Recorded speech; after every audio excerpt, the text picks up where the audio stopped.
بسم الله الرحمن الرحيم السلام عليكم ورحمة الله وبركاته. الحمد لله رب العالمين، والصلاة والسلام على رسوله الأمين وعلى آله وصحبه أجمعين. أما بعد فأعوذ بالله من الشيطان الرجيم. بسم الله الرحمن الرحيم. وما بكم من نعمة فمن الله ثم إذا مسكم الضر فإليه تجأرون. صدق الله العظيم. সমস্ত প্রশংসা সেই মহান রবের, যিনি বিশ্বজাহানের সব কিছু সৃষ্টি করেছেন। প্রশংসা আদায় করছে সেই মহান রবের, যিনি আমাদেরকে মুসলমান বানিয়েছেন। কৃতজ্ঞতা আদায় করছি সেই মহান রবের, যিনি আমাদেরকে সুস্থতার সাথে বাঁচিয়ে রেখেছেন। জুমার দিনের নেয়ামত আমাদেরকে দান করেছেন এবং আজকের এই বরকতময় দিনে সবার আগে মসজিদে হাজির হয়ে আলোচনায় সামিল হওয়ার জন্য তৌফিক দিয়েছেন। সেজন্যে আমরা আমাদের হৃদয় নিংড়ানো সকল ভালোবাসা, আবেগ, অনুভূতিকে উজাড় করে দিয়ে সকলেই কালেমাত শুকর আদায় করছি আলহামদুলিল্লাহ। দুরুদ এবং সালাম পেশ করছি সর্বকালের, সর্বযুগের সর্বশ্রেষ্ঠ মহামানব নবিয়্যুনা ওয়া কুদওয়াতুনা ওয়া সাইয়্যিদুনা মুহাম্মাদুর রাসূলুল্লাহ সাল্লাল্লাহু আলাইহি ওয়াসাল্লামের প্রতি, যিনি আমাদেরকে তাওহীদের সমহান দীক্ষা দিয়েছেন এবং শিরক আর বেদআতের ব্যাপারে আমাদেরকে সুস্পষ্টভাবে সতর্ক করেছেন। আল্লাহুম্মা সাল্লি আলাইহি আল্লাহুম্মা বারিক আলাইহি। সম্মানিত মুসল্লিবৃন্দ, আমরা একটি কঠিন সময় অতিবাহিত করছি। প্রত্যেক দিনই, প্রতিটি মুহূর্তে চতুর্দিক থেকে মানুষের অসুস্থতার খবর শোনা যাচ্ছে। সুস্থতা হচ্ছে এই পৃথিবীর সবচাইতে বড় নেয়ামতের নাম। সুস্থতা এটি যে কত বড় নেয়ামত, এটি অসুস্থ হলে পরেই অনুভব করা যায়। সুস্থতা হচ্ছে সকল সুখের মূল। যদি কোনো মানুষ সুস্থ না থাকে, তাহলে সে দুনিয়ার কোনো নেয়ামতকে উপভোগ করতে পারবে না। এজন্য মানুষের ব্যাপারে ইসলামী শরিয়াত বা ইসলামী আকীদার দৃষ্টিভঙ্গি হচ্ছে আল আকলুস সালিম ওয়া সিহহাতুল বাদান, অর্থাৎ সুস্থ বিবেক এবং সুস্থ শরীর, সুস্থ দেহ। আপনার মস্তিষ্ক, আপনার বিবেক যদি সুস্থ না থাকে, তাহলে আপনি স্রষ্টাকে চিনতে পারবেন না। আপনার বিবেক যদি সুস্থ না হয়, তাহলে দ্বীনের ব্যাপারে আপনি সঠিক জ্ঞান অর্জন করতে পারবেন না। এই জন্য মানুষের ব্যাপারে ইসলামী শরিয়া বা ইসলামী আকীদার দৃষ্টিভঙ্গি হচ্ছে প্রথমেই তার আকল, তার মস্তিষ্ক, তার বিবেক, এটি সালিম অর্থাৎ সুস্থ হওয়া লাগবে। এরপরে 2 নম্বর হচ্ছে ওয়াসিহহাতুল বাদান, এরপরে তার শরীর সুস্থ থাকা লাগবে। সে যদি দাঁড়াতে না পারে, চলতে না পারে, সে যদি সুস্থই না থাকে, নামাজ কিভাবে পড়বে? সে যদি সুস্থ না থাকে, তাহলে রোজা কিভাবে রাখবে? যদি সুস্থ না থাকে, তাহলে আল্লাহর ইবাদত কেমনে করবে? এজন্য সুস্থ বিবেক আর সুস্থ শরীর, সুস্থ দেহ ছাড়া আল্লাহর ইবাদত করতেও মজা লাগে না। এজন্য ইসলাম মানুষের সুস্থতার ব্যাপারে সবচাইতে বেশি গুরুত্ব দিয়েছে। ইসলাম এটি কল্পনাপ্রসূত কোনো ধর্ম নয়। ইসলাম কেবলমাত্র মানুষের স্পিরিচুয়াল, আধ্যাত্মিকতার কথা বলে না। ইসলাম হচ্ছে মানবিক, বাস্তবিক, বিজ্ঞানসম্মত জীবন ব্যবস্থা, এজন্য ইসলাম মানুষের কল্যাণের কথা বলে, বাস্তবিক কথা বলে, সায়েন্টিফিক কথা বলে। ইসলাম মানুষের সুস্থতা সম্পর্কে এত চমৎকার চমৎকার কথা বলেছে। বর্তমান বিজ্ঞান, বর্তমান চিকিৎসা বিজ্ঞান মানুষের সুস্থতার ব্যাপারে, মানুষের শারীরিক সুস্থতার জন্য সচেতনতা সম্পর্কে যে কথাগুলো এখন বলছে, কোরআনুল কারীম এবং সুন্নাহ যদি আপনি একটু পড়েন, একটু বোঝার চেষ্টা করেন, গবেষণা করেন, তাহলে দেখবেন এগুলো আরো ১৫০০ বছর আগে কোরআন সুন্নায় এই দিক নির্দেশনাগুলো দেওয়া হয়েছে। সুবহানাল্লাহ। আমরা এগুলো জানি না কেন? কারণ আমরা এগুলো নিয়ে পড়াশোনা করি না। আমরা এগুলো জানি না কেন? আমরা এগুলো ঘাটাঘাটি করার, গবেষণা করার চেষ্টা করি না।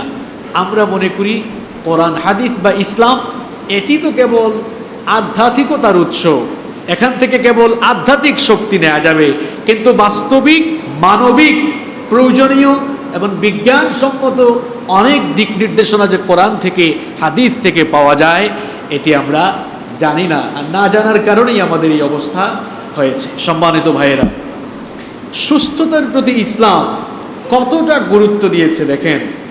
ইসলামের দৃষ্টিতে এই পৃথিবীতে ঈমানের পরে মানুষের জন্য সবচেয়ে বড় নেয়ামতের নাম হচ্ছে সুস্থতা। সুবহানাল্লাহ। এই জন্য মুসনাদে আহমদের বর্ণনায় হাদিস এসেছে, রাসূল করিম সাল্লাল্লাহু আলাইহি ওয়াসাল্লাম বলেছেন, সাল্লাল্লাহুল আফওয়া ওয়াল আফিয়া ফাইন্না আহাদান লাম ইউতা বা'দাল ইয়াকিনি খায়রাম মিনাল আফিয়া। রাসূল করিম সাল্লাল্লাহু আলাইহি ওয়াসাল্লাম বলেছেন, তোমরা আল্লাহর কাছে সুস্থতার নেয়ামত প্রার্থনা করো, কারণ পৃথিবীতে ঈমানের পরে সুস্থতার মতো দামি কোনো নেয়ামত আর দেয়া হয় না। পৃথিবীতে ঈমানের পরে সবচাইতে দামি দৌলতের নাম হচ্ছে সুস্থতা। সুস্থতা হচ্ছে পৃথিবীর শ্রেষ্ঠ সম্পদ। গোটা পৃথিবীর সমস্ত সম্পদগুলোকে যদি এক পাল্লায় রাখা হয় আর আরেক পাল্লায় যদি সুস্থতা রাখা হয়, তাহলে গোটা পৃথিবীর সবুদয় সম্পদের চাইতে সুস্থতার পাল্লা ভারী হয়ে যাবে। আল্লাহু আকবার। এটি কি কারণে বললাম? মনে করুন কোন লোক অঢেল সম্পদের মালিক, অর্থ, বিত্ত, ক্ষমতা, কোনো কিছুর ঘাটতি যার কাছে নেই, এমন কোন লোক যে অঢেল ধন দৌলতের মালিক, এরকম কোন লোক যদি অসুস্থ থাকে, তাহলে আপনারাই বলুন তো, অসুস্থ অবস্থায় তার এই অঢেল ধন সম্পদ খাবে কে, উপভোগ করবে কে? কারণ সবচেয়ে দামি সম্পদ সুস্থতাই তো তার কাছে আছে নাই। কিন্তু একজন গরিব মানুষ, অর্থবিত্ত তার কাছে নেই, প্রাচুর্য নেই, কিন্তু লোকটা সুস্থ, তার কাছে যা কিছু আছে তা খেয়ে পড়ে অন্তত শ্বাস প্রশ্বাস ফেলে সুস্থ এবং স্বাভাবিকভাবে সে বেঁচে থাকতে পারবে। এজন্য সুস্থতা হচ্ছে পৃথিবীর সবচাইতে দামি দৌলতের নাম। এজন্যই নবীজি বলেছেন, পৃথিবীর সবচাইতে সুখী মানুষ কারা? শোনো, আমরা মনে করি যার গাড়ি আছে, বাড়ি আছে, যার অর্থ, বিত্ত, ক্ষমতা, সম্পদ আছে, সেই লোকটাই মনে হয় পৃথিবীর সবচাইতে সুখী মানুষ। এরকম যদি কেউ ভেবে থাকে তাহলে তার সেই ভাবনা ভুল। এরকম যদি কেউ চিন্তা করে থাকে তাহলে তার চিন্তা ভাবনা ভুল। এরকম যদি কারো দৃষ্টিভঙ্গি থাকে তাহলে তার সেই দৃষ্টিভঙ্গি ভুল। কারণ নবীজি বলেছেন, তিরমিজি শরীফের হাদিস, মান আসবাহা মিনকুম আমিনান ফি সিরবিহি মুআফান ফি জাসাদিহি ইনদাহু কুতু ইয়াউমিহি ফাকান্নামা হিজাত লাহুদ দুনিয়া। বিশ্বনবী সাল্লাল্লাহু আলাইহি ওয়াসাল্লাম বলেছেন, তোমাদের মধ্যে যদি কোনো ব্যক্তি সুস্থ এবং নিরাপদ থাকে, সুস্থ শরীর নিয়ে নিরাপদে সে যদি তার পরিবার পরিজন নিয়ে কোনো দিনের সকাল শুরু করে, আর তার কাছে যদি ওই দিনের খাবার মজুদ থাকে, তাহলে রব্বুল আলামিন যেন তাকে গোটা দুনিয়ার সকল সম্পদ দিয়ে সুখী করে দিয়েছে। কিন্তু আমাদের অভ্যাস কেমন? এই সুস্থতা থাকার পরেও আমরা অভাব ফিল করি।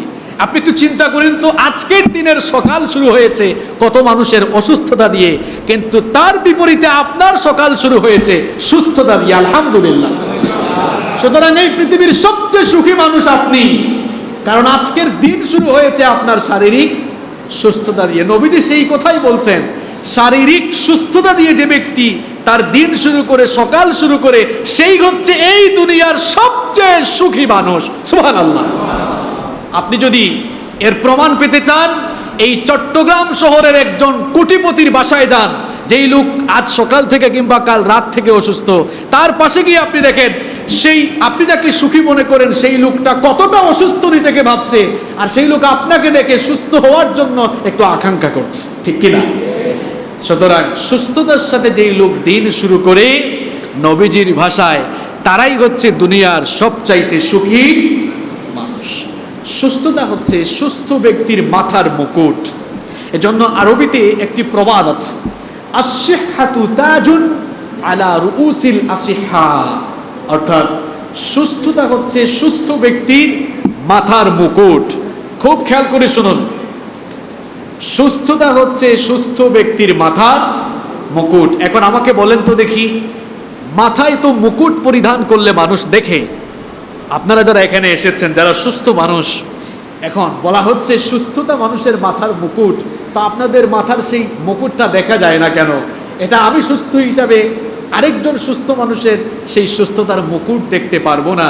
লা ইয়ারাহা ইল্লাল মারদা, এটা কেবল অসুস্থ মানুষই দেখতে পাবে। সুস্থ অবস্থায় আপনি যদি কোনো অসুস্থ মানুষের কাছে যান, সেই অসুস্থ মানুষ আপনার মাথায় সুস্থতার মুকুট দেখবে, অর্থাৎ সে আপনার মতো সুস্থ মানুষকে দেখে সুস্থতাকে মিস করবে, সেও আপনার মতো সুস্থ হওয়ার আকাঙ্ক্ষা পোষণ করবে। এজন্য সুস্থতা হচ্ছে মানুষের মাথার মুকুট। সুস্থ মানুষরাই হচ্ছে পৃথিবীর সেরা ধনী, সুস্থ মানুষরাই হচ্ছে পৃথিবীর ধনী মানুষ। আপনাদের দৃষ্টিভঙ্গি কি? আপনাদের চিন্তা ভাবনা কি? আপনারা মনে করেন যার কাছে কোটি কোটি টাকা আছে, অঢেল সম্পদ আছে, ধন দৌলতের মালিক যিনি, তিনিই মনে হয় ধনবান, তিনিই মনে হয় সবচাইতে ধনী ব্যক্তি। আপনাদের এই চিন্তা ভাবনা ভুল, আপনাদের এই চিন্তা ভাবনা ভুল। একটু আগেই বলেছি, কোনো ধনবান মানুষের কাছে যদি সুস্থতা না থাকে, তার এই ধন দৌলত খাবে কে, উপভোগ করবে কে? কারণ উপভোগ করার জন্য তো তার শারীরিক সুস্থতা নেই। এজন্য আমরা যারা সুস্থ আছি আল্লাহর শুকরিয়া জানানো উচিত, কারণ আল্লাহ তাআলা আমাদেরকে সবচাইতে ধনবান, সবচাইতে ভালো রেখেছেন। এটি বোঝাবার জন্য একটা চমৎকার ঘটনা আপনাদেরকে বলি। ইউনুস বিন আবির নামক এক লোক, যিনি একজন মনীষী ছিলেন, যা আওয়াজুলুন ইলা ইউনুস বিন আবির, একজন লোক ইউনুস বিন আবিরের কাছে আসলেন। আসার পরে ওই লোকটা ইয়াশকু দিকা হালি, সে তার সংকীর্ণ অবস্থার ব্যাপারে তাকে জানালো। লোকটা অভাবী ছিল, সে বলল আমি তো অভাবী মানুষ, আমাকে একটু সাহায্য করেন। ফাকাল লাহু ইউনুস, ইউনুস বিন আবির তাকে বললেন, আয়াসুররুকা বিবাসরিকা হাদাল্লাযী তুবসিরু বিহি মিআতু আলফি দিরহাম। হে আল্লাহর বান্দা, তুমি তো বলছো তুমি অভাবী মানুষ, কিন্তু তোমার যে দুটি চক্ষু আছে যেগুলো দিয়ে তুমি দেখতে পাও, আমি যদি তোমাকে বলি আমি তোমাকে 1,00,000 দিরহাম দেব, 1,00,000 টাকা না, 1,00,000 দিরহাম, আমি যদি তোমাকে 1,00,000 দিরহাম দেই, তাহলে কি তুমি তোমার দুটি চোখ আমাকে দিয়ে দিবে? লোকটি বলল না, আমি এটা করতে পারি না। তখন ইউনুস বিন আবির তাকে বললেন, ফাবিয়াদাইকা মিআতু আলফ, তাহলে তুমি এক কাজ করো, তোমার দুটি হাত আমাকে দিয়ে দাও, আর আমি তোমাকে 1,00,000 দিরহাম দিয়ে দিব। লোকটা তারপরেও বলল না, আমি এতেও রাজি নই। ইউনুস বিন আবির তাকে বললেন, ওকে ফাইন, ফাবিরিজলাইক, তাহলে তোমার দুটো পা আমাকে দিয়ে দাও, আমি তোমাকে এর বিনিময়ে 1,00,000 দিরহাম দেব। লোকটা তখন বলল, না, এটা তো আমি আপনাকে দিতে পারবো না, এগুলো তো আমাকে আল্লাহর দেওয়া নেয়ামত, এগুলো আমার প্রতি আল্লাহ প্রদত্ত নিয়ামত, এগুলো তো আমি আপনাকে দিতে পারি না, এগুলো টাকা দিয়ে কখনো এগুলো মূল্যায়ন করা যাবে না। ইউনুস বিন আবির তখন বললেন, আরা ইনদাকা মিইনা উলুফিন ওয়া আনতা তাশকুল হাজা, আমি তো দেখতে পাচ্ছি তোমার কাছে লক্ষ লক্ষ হাজার হাজার কোটি টাকার সম্পদ তোমার শরীরে আছে, তাও তুমি তোমাকে অভাবী বলছো। তুমি তোমাকে অভাবী মনে করো না, কারণ তোমার কাছে লক্ষ লক্ষ হাজার হাজার কোটি টাকার নিয়ামত আছে, যা না চাইতে আল্লাহ তোমাকে দিয়েছেন। নিজেকে অভাবী মনে না করে নিজেকে দুনিয়ার সবচেয়ে সুখী এবং ধনী মানুষ মনে করো। সুবহানাল্লাহ। আসলেই তো আপনার যে চক্ষু আছে, যার চোখ নেই সে বুঝে চোখের কত দাম। অন্ধ মানুষ সে সুন্দরী পৃথিবী দেখার জন্য তার হৃদয়টা সব সময় বেপরোয়া, সে আল্লাহর সৃষ্টি দেখতে চায়। আমরা সুন্দর কিছু দেখলে বলি এটা অনেক সুন্দর, কিন্তু কোনো অন্ধ মানুষ তার কাছে থাকলে বলে আহারে এরা দেখে বলতেছে ওই জিনিসটা সুন্দর, কিন্তু আমি তো দেখি না। আপনার হাত আছে, হাত দিয়ে খেতে পারেন, আপনার হাত দিয়ে অনেক কাজ আপনি করতে পারেন, কিন্তু যার দুটো হাত নেই সে বুঝে হাত না থাকার বেদনা। অনেক পঙ্গু মানুষ আছে যারা হাঁটতে পারে না, কিংবা যার পা দুটো অকেজু হয়ে গেছে, বিছানায় শুয়ে আছে, হয়তো বিছানায় শুয়ে শুয়ে এখন আমাদের এই আলোচনা শুনতেছে। আপনার পা আছে বলে আপনি মসজিদে এসেছেন, আপনি চলতে পারেন। যার দুটো পা নেই সে বুঝে পা না থাকার ব্যথা বেদনা। এজন্যই বলেছি যে যাকে আল্লাহ পাক শারীরিকভাবে সুস্থ রেখেছেন, নিজেকে কখনো অসহায় ভাববেন না, দুর্বল মনে করবেন না। কারণ যাকে আল্লাহ তাআলা শারীরিকভাবে সুস্থ রেখেছেন সে হচ্ছে দুনিয়ার সবচেয়ে সুখী মানুষ, সে ব্যক্তি হচ্ছে দুনিয়ার প্রকৃত ধনী মানুষ। সম্মানিত মুসল্লিবৃন্দ, আব্দুল মালিক বিন মারওয়ান তিনি একজন খলিফা ছিলেন। কুবাইসা বিন দুআইব তিনি একটি ঘটনা বর্ণনা করছেন। তিনি বলছেন, কুন্না নাসমাউ নিদাআন আব্দুল মালিক বিন মারওয়ান মিন ওয়ারাইল হুজুরা ফি মারাদিহি। তিনি বলছেন আব্দুল মালিক বিন মারওয়ান তিনি একজন খলিফা ছিলেন। তিনি যখন অসুস্থ হয়ে গেলেন, তার কামরার ভেতরে তিনি একটি কথা বললেন, সেটা আমরা শুনলাম। তিনি বলেছিলেন, ইয়া আহলান নিআম, হে ওই সকল লোকেরা তোমরা যারা আল্লাহর নিয়ামত পেয়েছো, লা তাস্তাকিল্লু শাইআম মিনান নিআমি মাআল আফিয়া, তোমরা কোন নিয়ামতকে ছোট মনে করো না যতক্ষণ তোমাদের মধ্যে সুস্থতা আছে। সুস্থতা ছাড়া অন্য কোনো নিয়ামতের কোনো ভ্যালু নাই। সুস্থতা থাকলে অন্য নিয়ামতগুলো উপভোগ করা যায়, এমনকি সুস্থতা না থাকলে ঠিকমতো আল্লাহর ইবাদত করা যায় না। সুস্থ না থাকলে নামাজ পড়া যায়, সুস্থ না থাকলে রোজা রাখা যায়। এজন্য যতক্ষণ সুস্থতা থাকবে ততক্ষণ অন্যান্য নিয়ামতের দাম আছে। যখন সুস্থতা নাই, গাড়ি বাড়ি ধন দৌলত দুনিয়ার সমস্ত নিয়ামতের আর কোনো দাম। সম্মানিত মুসল্লিবৃন্দ, এই সুস্থতা হচ্ছে দুনিয়ার হাসানা, দুনিয়ার সবচেয়ে বড় কল্যাণ। আমরা দুনিয়া এবং আখেরাতের হাসানা, কল্যাণ পাওয়ার জন্য সবসময় একটি দোয়া করি। এটা প্রায়ই আমরা এই দোয়াটি করে থাকি, এবং আমার মনে হয় যে এই দোয়াটি আমাদের সবারই মুখস্থ আছে। রব্বানা আতিনা ফিদ দুনিয়া হাসানাতাও ওয়া ফিল আখিরাতি হাসানাতাও ওয়া কিনা আযাবান নার। এটার অর্থ কি? এটার অর্থ হচ্ছে, হে আমাদের রব, রব্বানা, হে আমাদের রব, আতিনা ফিদ দুনিয়া হাসানা, তুমি আমাদেরকে দুনিয়ার হাসানা দান করো, ওয়া ফিল আখিরাতি হাসানা, এবং আমাদেরকে আখিরাতের হাসানাও দান করো। কি বলেন, এই দোয়াটি আপনারা সবসময় করেন না? কিন্তু এখন যদি আমি আপনাদেরকে প্রশ্ন করি যে বলেন তো, সব সময় যে দোয়া করেন আল্লাহ দুনিয়ার হাসানা দেন, আখিরাতের হাসানা দেন, হোয়াট ইজ হাসানা? এই হাসানাটা কি? এই হাসানাটা কি?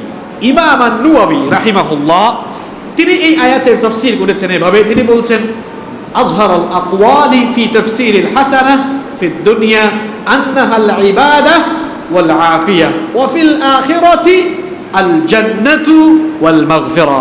তিনি এই হাসানা শব্দের ব্যাখ্যা করেছেন এভাবে। তিনি বলছেন, দুনিয়ার হাসানা মানে হচ্ছে শারীরিক সুস্থতা এবং আল্লাহর ইবাদত, আর আখিরাতের হাসানা মানে হচ্ছে আল্লাহ তাআলার জান্নাত এবং আল্লাহর পক্ষ থেকে মাগফিরাত অর্থাৎ ক্ষমা। সুবহানাল্লাহ।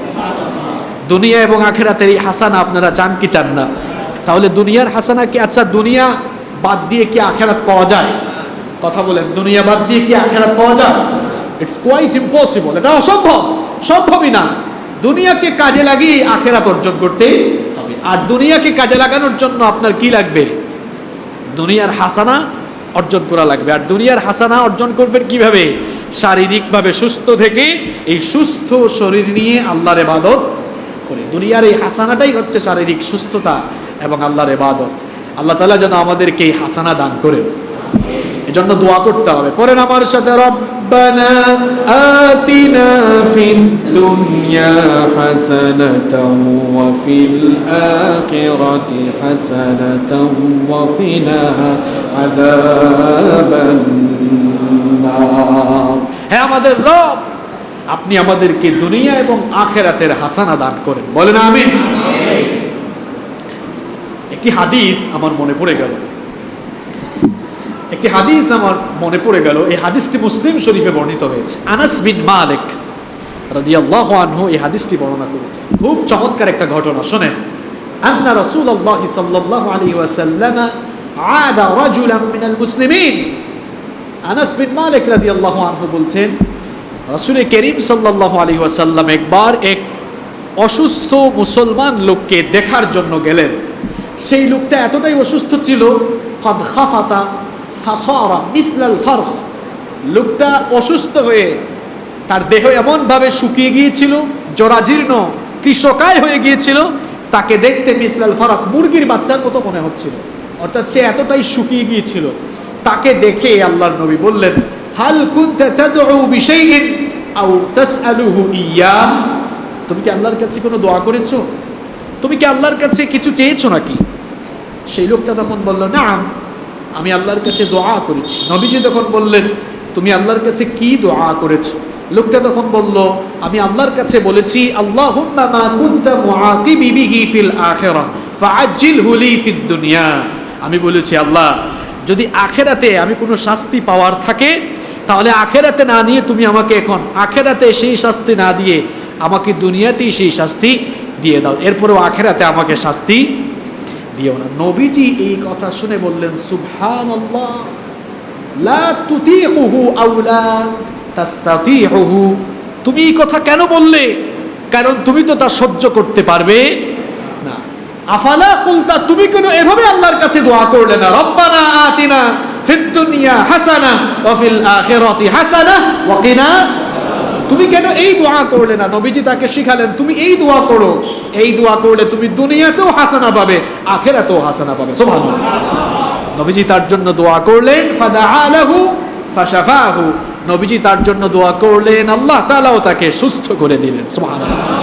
তাহলে দুনিয়া এবং আখিরাতে হাসানা পেতে হলে এই দোয়াটা সব সময় করতে হবে। আল্লাহ আমাদেরকে তৌফিক দান করুন। আমরা বলছিলাম যে ইসলাম মানুষের সুস্থতাকে কত গুরুত্ব দিয়েছে। দেখেন, এই সুস্থতার ব্যাপারে কিয়ামতের দিন জিজ্ঞাসা করা হবে। আপনি সুস্থ থাকাকালীন সময়কে যদি কাজে না লাগান, তাহলে এই জন্য জবাব দিতে হবে কার কাছে? সূরাতুত তাকাসুর নামে একটি সূরা আছে, হয়তো আপনাদের অনেকের মুখস্থ, আলহাকুমুত তাকাসুর। এই সূরার শেষ আয়াতটা কি? সুম্মা লাতুসআলুন্না ইয়াওমাইযিন আনিন নাঈম। এর অর্থ কি? সেদিন তোমাদেরকে সমস্ত নিয়ামতের ব্যাপারে জিজ্ঞাসা করা। নবীজি বলছেন যে কিয়ামতের দিন তোমাদেরকে সুস্থতার ব্যাপারে জিজ্ঞেস করা হবে। আল্লাহ তাআলা বলবেন, বান্দারে, তোমাকে যে আমি শারীরিক সুস্থতা দিয়েছিলাম, তোমার এই সুস্থ সময়গুলো তুমি কিভাবে কাটিয়েছো, প্রত্যেকটি মুহূর্তের হিসাব দিতে হবে কার কাছে? তিরমিজি শরীফের হাদিস, আল্লাহ তাআলা আপনাকে জিজ্ঞেস করবেন, আলাম নুসিহ্হা লাকা জিসমাক, আমি কি তোমাকে শারীরিক সুস্থতা দেইনি? আল্লাহ আপনাকে প্রশ্ন করবেন, ওয়া নুরওয়িকা মিনাল মাইল বারিদ, আমি কি তোমাকে তোমার পিপাসার সময় সুশীতল ঠান্ডা পানীয় দেইনি? আল্লাহ তাআলা আপনাকে জিজ্ঞেস করবেন, বান্দারে, আমি কি তোমাকে সুস্থ শরীর দেইনি? তাহলে চিন্তা করুন তো, শারীরিকভাবে যারা সুস্থ আছেন, সুস্থ থেকেও যারা নামাজ পড়েন না, সুস্থ থেকেও যারা সময় নষ্ট করে ফেসবুকিং করেন, পাবজি, যুবক আর তরুণরা যে পাবজি আর ফ্রি ফায়ার, তারপর এখন কত খেলা বের হয়েছে, এখন দেখি বাস দিয়েও খেলা শুরু হয়েছে একটা। এই যে বিভিন্ন ধরনের খেলা খেলে আপনি যে সময় নষ্ট করছেন, সুস্থতার সময়কে কাজে লাগাচ্ছেন না, আপনার এই সময়ের হিসাব দেওয়া লাগবে কার কাছে? আগে থেকে সতর্ক হয়ে যান। যেহেতু ইসলাম মানুষের সুস্থতার সময়কে অত্যধিক গুরুত্ব দিয়েছে এবং এই সুস্থ থাকাকালীন সময়ের ব্যাপারে আল্লাহর কাছে জবাবদিহি করা লাগবে, সেজন্য সুস্থ থাকাকালীন আপনার কিছু গুরুত্বপূর্ণ কাজ, গুরুত্বপূর্ণ কিছু করণীয় রয়েছে। আমরা যারা শারীরিকভাবে সুস্থ আছি, একজন সুস্থ ব্যক্তির জন্য করণীয় কি? একজন সুস্থ ব্যক্তির জন্য করণীয় কাজ মোট 6টি। কয়টি কাজ? একজন সুস্থ ব্যক্তির জন্য 6টি করণীয় কাজ রয়েছে। নাম্বার 1, 1 নম্বর হচ্ছে তার এই শারীরিক সুস্থতার জন্য আল্লাহ তাআলার শুকরিয়া আদায় করা। কারণ আপনাকে শারীরিকভাবে যিনি সুস্থ রেখেছেন তিনি কে? একটু আগেই বলেছি, আজকে জুমার এই দিন সকাল শুরু হয়েছে কত মানুষের আহাজারি দিয়ে। কিছু মানুষের সকাল শুরু হয়েছে আর্তচিৎকার, আহাজারি, ফরিয়াদ, কষ্ট দিয়ে, দুঃখ দিয়ে। আর আপনার সকাল শুরু হয়েছে সুস্থতা দিয়ে, আলহামদুলিল্লাহ। এজন্যই আপনার এই সুস্থতার জন্য আপনি শুকরিয়া জানাবেন কার? চতুর্দিক থেকে মানুষের অসুস্থতার খবর আসছে। ফেসবুকে ঢুকলেই কত পরিচিত মানুষের মৃত্যুর খবর শোনা যাচ্ছে। ফেসবুকে ঢুকলেই কত পরিচিত জন, ঘনিষ্ঠ জন, কত বন্ধু, কত আত্মীয় স্বজনের চরম অসুস্থতার খবরের পোস্ট পাওয়া যাচ্ছে। এই চরম অসুস্থতার ভেতরে গত 1.5 বছরের এই বৈশ্বিক মহামারীর ভেতরে কত মানুষ দুনিয়া থেকে চলে গেল, আর আপনি এখনো সুস্থ। শুকরিয়া করবেন কার? এজন্য সুস্থ ব্যক্তির প্রথম দায়িত্ব হলো তাকে যিনি সুস্থ রেখেছেন ওই আল্লাহ শুকরিয়া জানানো। সবাই একটু আন্তরিকতার সাথে মন খুলে বলেন আলহামদুলিল্লাহ। আল্লাহর শুকরিয়া যদি করেন তাহলে আপনার উপরে নিয়ামত বাড়িয়ে দিবেন কে? এই জন্য রব্বুল আলামিন বলেছেন, লা ইন শাকারতুম লা আযীদান্নাকুম ওয়া লা ইন কাফারতুম ইন্না আযাবি লাশাদীদ।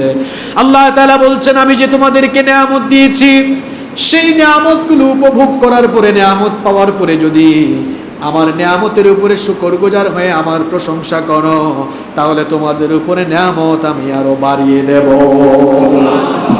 এই জন্য সব সময় নিয়ামতের জন্য শুকরিয়া যার করব তিনি কে? সেকেন্ডে সেকেন্ডে আল্লাহর শুকরিয়া করেন। আপনি যে এখনো সুস্থভাবে বেঁচে আছেন, আল্লাহর শুকরিয়া আপনি কিভাবে আদায় করবেন বলেন? মাঝে মাঝে চক্ষু বন্ধ করে চিন্তা করলে শুধু চোখ দিয়ে পানি পড়ে, কিভাবে আপনি আল্লাহর শুকরিয়া আদায় করবেন? এই কোভিড-19 করোনা ভাইরাসে আক্রান্ত হয়ে কত মানুষ গিয়ে দেখেন আইসিইউতে, হসপিটালের বেডে অক্সিজেনের সিলিন্ডার পাওয়ার জন্য অস্থির হয়ে উঠেছে। আর প্রত্যেক দিন 550 লিটার অক্সিজেন আপনি ফ্রিতে গ্রহণ করেন, আল্লাহর কাছে কোনো বিনিময় দেওয়া লাগে না। আলহামদুলিল্লাহ। কিভাবে আল্লাহর শুকরিয়া আদায় করবেন? একজন সুস্থ মানুষ প্রত্যেক দিন 500 লিটার অক্সিজেন গ্রহণ করে, কোনোদিন ওকে আল্লাহকে বিনিময় দেওয়া লাগছে? কথা বলেন। আল্লাহর শুকরিয়া কিভাবে জানাবেন? যে আল্লাহ পাক আমাদেরকে সুস্থতার সাথে বাঁচিয়ে রেখেছেন, তার জন্য আমরা আবারও শুকরিয়া করছি, আলহামদুলিল্লাহ। তাহলে সুস্থ ব্যক্তির প্রথম দায়িত্ব হলো সে তার এই শারীরিক সুস্থতার জন্য প্রশংসা করবে কার? নাম্বার 2 নাম্বার হচ্ছে, আপনি যে সুস্থ আছেন এই সুস্থতার গুরুত্ব আপনাকে অনুধাবন করতে হবে। সুস্থতার গুরুত্ব আপনাকে বুঝতে হবে। আমাদের মধ্যে কিছু গাফেল মানুষ আছে, এরা শারীরিকভাবে সুস্থ কিন্তু তারা সুস্থতার কদর করে না। এজন্য নবীজি বলেছেন, বুখারী শরীফের হাদিস, নি'মাতানি মাগবুনুন ফীহিমা কাসীরুম মিনান নাস। দুটি নিয়ামতের ব্যাপারে মানুষ সব সময় উদাসীন থাকে, গাফেল থাকে। নাম্বার 1, নাম্বার হচ্ছে আস-সিহহা, সুস্থতা। 2 নাম্বার হচ্ছে ওয়াল ফারাগ, অবসর। এই দুটি সময়কে মানুষ কদর করে না, মূল্যায়ন করে না। যখন এগুলো চলে যায় তখন এগুলোর দাম তারা বুঝতে পারে। সুস্থ থাকাকালীন সুস্থতার কদর বুঝে না, অসুস্থ হলে সুস্থতার কদর তখন বুঝে। অবসর থাকাকালীন সময়টা কদর করে না, যখন ব্যস্ত হয়ে যায় তখন অবসর সময়ের কদরটা বুঝে। আপনি সুস্থ আছেন, আপনার জন্য 2 নাম্বার দায়িত্ব হলো আপনি সুস্থতাকে কদর করবেন, মূল্যায়ন করবেন, সুস্থতাকে অনুধাবন করতে, সুস্থতার গুরুত্ব বুঝতে পারবেন। মাঝে মাঝে হাসপাতালে গেলে, মাঝে মাঝে হাসপাতালে ভিজিট করলে সুস্থতার গুরুত্ব বুঝতে পারবেন। আপনাকে যে আল্লাহ তাআলা কতটা ভালো রেখেছেন, আপনি যদি সেটা বুঝতে চান, মাঝে মাঝে হাসপাতাল ভিজিট করবেন। হাসপাতালে গিয়ে দেখবেন সেখানে ডানে বামে সামনে পিছনে বহু মানুষ একটু আরামের জন্য, একটু ভালো থাকার জন্য কত আর্তনাদ করছে, কত আহাজারি করছে। আপনি যখন হাসপাতালে ভিজিট করবেন তখন এই অসুস্থ মানুষগুলোর দিকে তাকালে, এদের অবস্থা লক্ষ্য করলে আপনি যে সুস্থ আছেন এই সুস্থতার কদর, এই সুস্থতার মূল্যায়ন আপনি ভালোভাবে করতে পারবেন। তাহলে সুস্থ থাকাকালীন সময়টার কদর করতে হবে, এটাকে কাজে লাগাতে হবে। সুস্থ থাকাকালীন 3 নাম্বার করণীয় হচ্ছে সুস্থতার নিয়ামত যিনি দিয়েছেন সেই মহান রবের আনুগত্য করে সুস্থ থাকাকালীন সময়টার কদর করতে হবে, ইবাদত করে এটাকে কাজে লাগাতে হবে। আপনার এই শারীরিক সুস্থতা কে দিয়েছে? আরো আসতে বলেন না, কে দিয়েছে? আল্লাহর নামটা মুখ থেকে বের হয় না আপনাদের। যিনি শারীরিকভাবে সুস্থ রেখেছেন তিনি কে? রব্বুল আলামিন কোরআনুল কারীমের 16 নম্বর সূরা সূরাতুন নাহলের 53 নম্বর আয়াতে বলছেন, ওয়া মা বিকুম মিন নি'মাতিন ফামিনাল্লাহি সুম্মা ইযা মাসসাকুমুদ দুররু ফাইলাইহি তাজআরুন। আল্লাহ তাআলা বলছেন, তোমাদের উপরে যত নিয়ামত আছে, তোমাদের কাছে যত নিয়ামত এসেছে সব আল্লাহর পক্ষ থেকে এসেছে। আর যখন তোমাদের উপরে কোনো দুঃখ দুর্দশা আপতিত হয় তখন তোমরা কেবল আল্লাহর কাছে ফরিয়াদ করো। আল্লাহ তাআলা বলছেন তোমাদের উপরে যত নিয়ামত এসেছে, সবাই আন্তরিকতার সাথে বলেন তো, সব নিয়ামত কার কাছ থেকে এসেছে? এই যে নিয়ামাতুন, এই শব্দের ব্যাখ্যায় ইমাম কুরতুবী রাহিমাহুল্লাহ তার তাফসিরে কুরতুবীর ভেতরে এই নিয়ামতের ব্যাখ্যায় তিনি নিয়ামতের 3টি অর্থ দিয়েছেন। তিনি বলেছেন এই নিয়ামত মানে হচ্ছে সিহহাতুল জিসম, শারীরিক সুস্থতা। 2 নম্বর অর্থ তিনি দিয়েছেন ওয়াসাআতির রিজক, রিজকের প্রশস্ততা। আর 3 নম্বর অর্থ দিয়েছেন ওয়া ওয়ালাদুন ফামিনাল্লাহ, আল্লাহর পক্ষ থেকে সন্তানাদি। এই 3টি জিনিস দিয়েই নিয়ামত পরিপূর্ণতা পায়। সুবহানাল্লাহ। তার মধ্যে একটি নিয়ামত হচ্ছে শারীরিক সুস্থতা। এই যে আমাদের শারীরিক সুস্থতা যিনি দিয়েছেন সেই মহান রবের ইবাদত করে, তার গোলামি করে এই সুস্থ থাকাকালীন সময়টার কদর করা লাগবে, কাজে লাগানো লাগবে। আপনি এখন সুস্থ আছেন, এখন নামাজে আসেন না। যখন হসপিটালের বেডে গড়াগড়ি করবেন, যখন অসুস্থ হয়ে আর বিছানা থেকে উঠতে পারবেন না, তখন মসজিদে আসতে মন চাইবে, কিন্তু তখন মসজিদের দরজা আপনার জন্য বন্ধ হয়ে যাবে, তখন আপনি আসতে পারবেন না। আপনি সুস্থ, এখন আপনি নামাজে আসেন না, কিন্তু আপনি যখন অসুস্থ হয়ে যাবেন তখন নামাজে আসতে মন চাইবে, কিন্তু তখন আর আসার কোনো সুযোগ থাকবে না।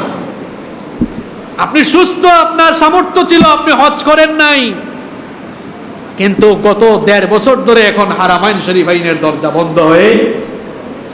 জন্য সুস্থ থাকাকালীন সময়, সচ্ছল থাকাকালীন সময়টার কদর করা। আরে আমার যুবক আর তরুণ ভাইয়েরা, নামাজে আসতেছেন না আপনারা? শুধু যুবক আর তরুণ ভাইয়েরা নয়, অনেক বুড়া মানুষও নামাজে আসতেছেন। এই যে আপনারা নামাজে আসতেছেন না, চতুর্দিকে মানুষ অসুস্থ হয়ে আইসিইউতে গড়াগড়ি করতেছে, দেখেও কি আপনার একটু নামাজে আসতে মন চায় না? এই মানুষগুলো এখন নামাজে আসতে চায়, কিন্তু তারা আর আসতে পারবে না। আপনি সুস্থ আছেন, সুযোগ আছে, কেন এই সুযোগকে কাজে লাগাচ্ছেন না? আল্লাহ আমাদেরকে হেদায়েত দাও। আমিন। সুস্থ থাকাকালীন সময়টার কদর করা লাগবে। এটি হচ্ছে সুস্থ থাকাকালীন 3 নম্বর দায়িত্ব। নাম্বার 4, 4 নম্বর হচ্ছে আপনি যখন সুস্থ থাকবেন তখন পরিষ্কার পরিচ্ছন্ন এবং সচেতন জীবনযাপন করবেন। কেন? ওই যে ইংরেজিতে একটি কথা বলা হয়, প্রিভেনশন ইজ বেটার দেন কিউর, অর্থাৎ রোগ নিরাময়ের চাইতে রোগ প্রতিরোধ করাই উত্তম।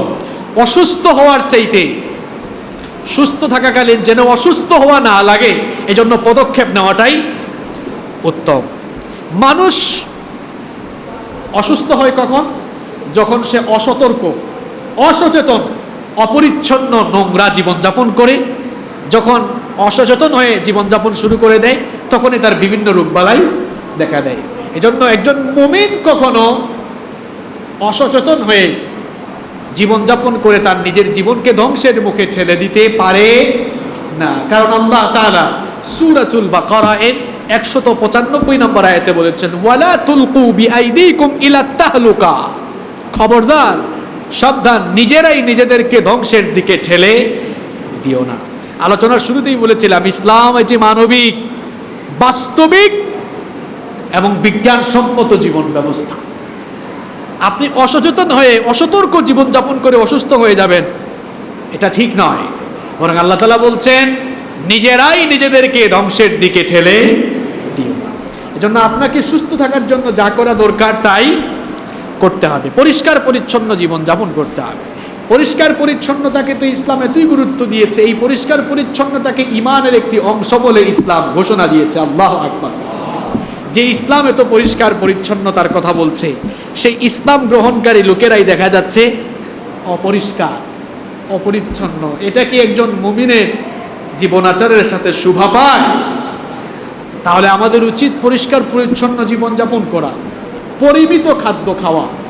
কিছু মানুষ আছে খাবার খেতে বসলে রাক্ষসের মতো খায়, না খাইলে যেমন মানুষ মারা যায়, মাঝে মাঝে খাইলেও মানুষ মারা যায়।